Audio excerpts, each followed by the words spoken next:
Listen, at the end of the day, we were made to create. We were made to create at the end of the day. Okay? And I think that not only does that need to be said, but it needs to be remembered in the front of our mind. In the front of our mind, right? Because it's very easy to consume. And the funny thing is, you get in this constant state of consumption, and you just feel empty in the worst way. I'm not talking about like some Zen monk type emptiness, right? Where you feel like enlightened. You know what I mean? You feel like, I don't need to do anything. I can just chill. I can just be, and that's enough, right? No, this is like a vacuous, like a parasitic kind of emptiness. It feeds off of your energy, like feeds off of your soul. You know what I mean? It's terrible. Truly, truly, it is terrible. 10 out of 10, I do not recommend. Definitely don't recommend because it's terrible. Because we weren't made to consume. We weren't. Let me rephrase that, okay? Because I don't want to tend to. I don't want to tend toward extremes. We were not made to consume at the level of which we are consuming. I will say that. I'm gonna stand on that. We weren't made to hyper fixate on consumption to the extent that it's all that we do. Like we do nothing throughout the entire day, and then at the end of the day we're exhausted and we've done nothing. Like what have you actually accomplished? I'm talking to myself as well. Like what have I actually accomplished when I'm in that state? What have you actually accomplished when you're in that state? I can give you the answer. It's super simple, right? One word. Nothing. You've accomplished absolutely nothing. Because you can't accomplish anything when you're constantly seeking. You're seeking, looking outward, right? And you don't even know what you're seeking. Because the one who seeks finds. But you have to actually know what you're looking for. That'd be like me going out and looking for, like I'm expecting to find buried treasure, but I don't even know what I'm looking for. I don't even know what the treasure is supposed to contain. So what am I going to find? Nothing, probably. Probably find a whole bunch of, I mean, literally anything but that. I would find anything but the treasure because I don't even know what treasure means to me. That's a bit of maybe a ludicrous example, but it really doesn't matter because it works.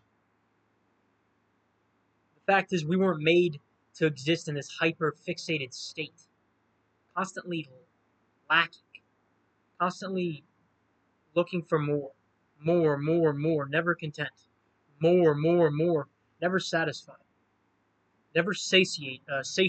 Excuse me. Tongue's getting a little tied. I gotta calm down.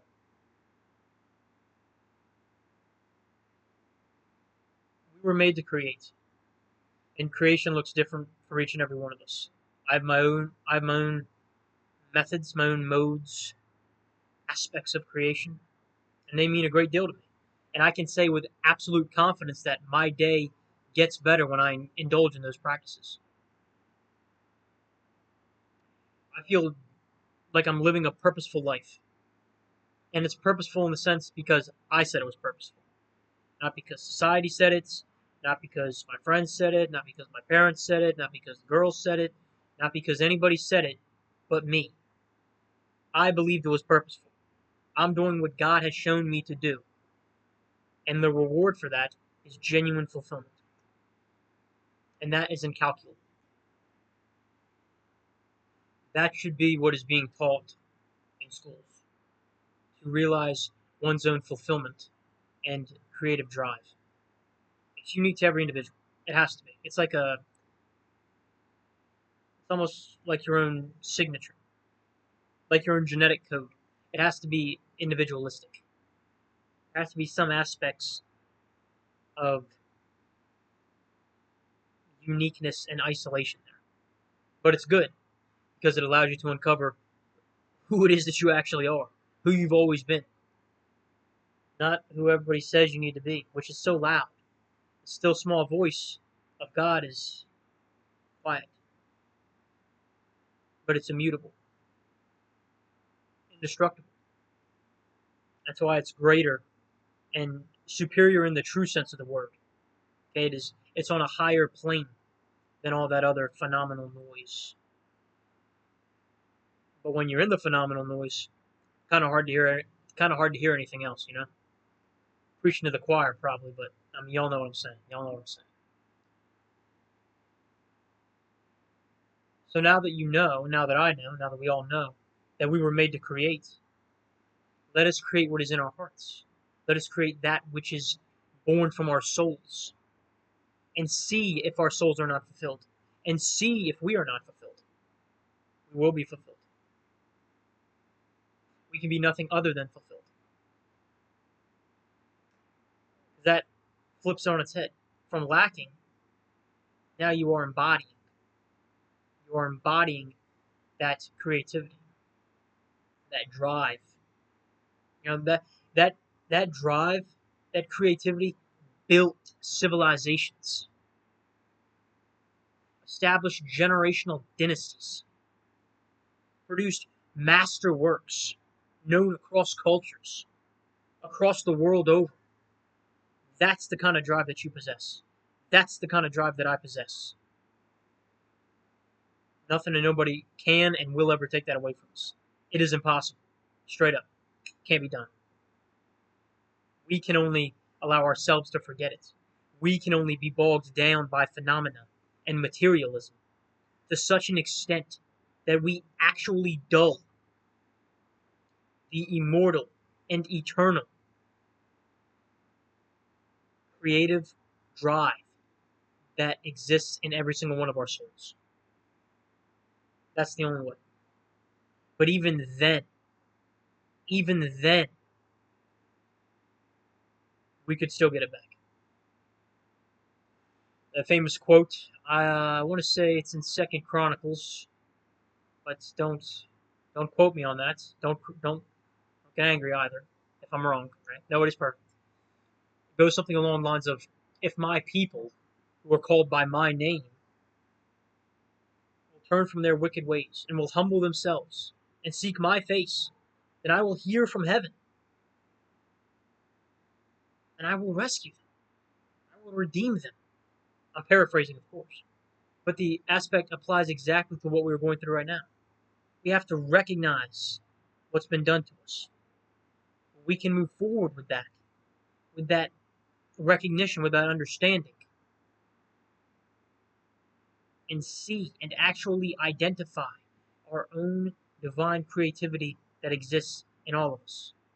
We can live the rest of our lives, the remainder of our existence on this earth, in that state of mind. We can do that, despite external circumstances, in spite of external circumstances. They don't matter. Only state of being matters. Creativity. That creativity that is in you. It's immutable. It's divine. It's uniquely tailored to you, which means you got to bring it forth.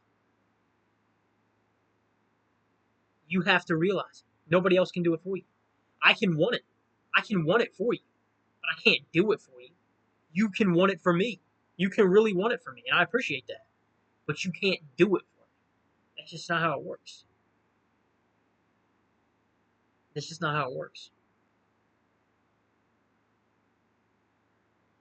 But that's okay. We each walk our own path.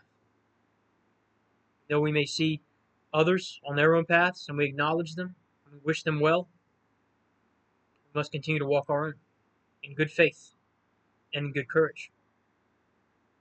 Always remembering that divine spark is implanted in the depths of our own soul. To realize that creativity is genuinely beautiful. It is truly a gift from God. Let us utilize that gift then to bring forth the uniqueness and the essence that each of us embody internally and unconsciously. Let us create it in our own way and bring it into this world.